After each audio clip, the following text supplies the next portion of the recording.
Hello everyone! Welcome back again dito sa ating channel. And for today nga is meron akong nabasang question doon comment section natin. So ang tinatanong niya kung saan daw makikita yung invoice number na hinahanap sa Manila Water App. So hindi daw kasi siya makapag-register. So hindi ko po mapapakita sa inyo yung pinaka-sample po natin kung paano po tayo magre-register sa Manila Water App. Kasi matagal na po akong naka-register yung account ko sa kanila. So meron akong account sa kanila.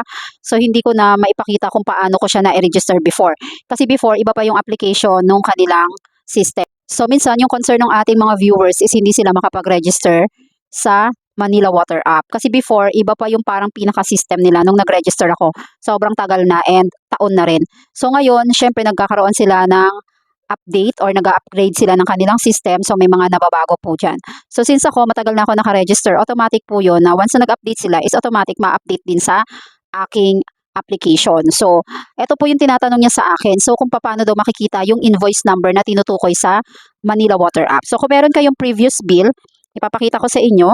So kung meron kayong previous bill, makikita po natin yung pinaka-invoice number niya dito po sa may pinaka-itaas. So ayan, ilalapit ko po sa inyo. Ayan.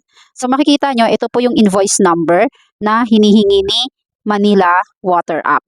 So kung magre-register kayo through online, maglagay kayo ng kahit isang invoice number na meron po kayong hawak. Subukan nyo po yon.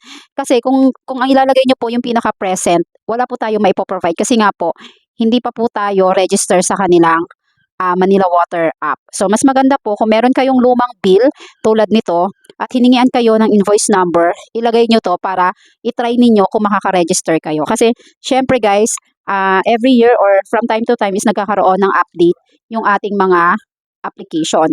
So ako po kasi is matagal na talaga akong naka-register sa kanila. So meron akong dalawang account na ni-register under sa name ko para at least kung wala man dumating sa amin na bill, pwede kong ma-check yung aming monthly bill through Manila Water App.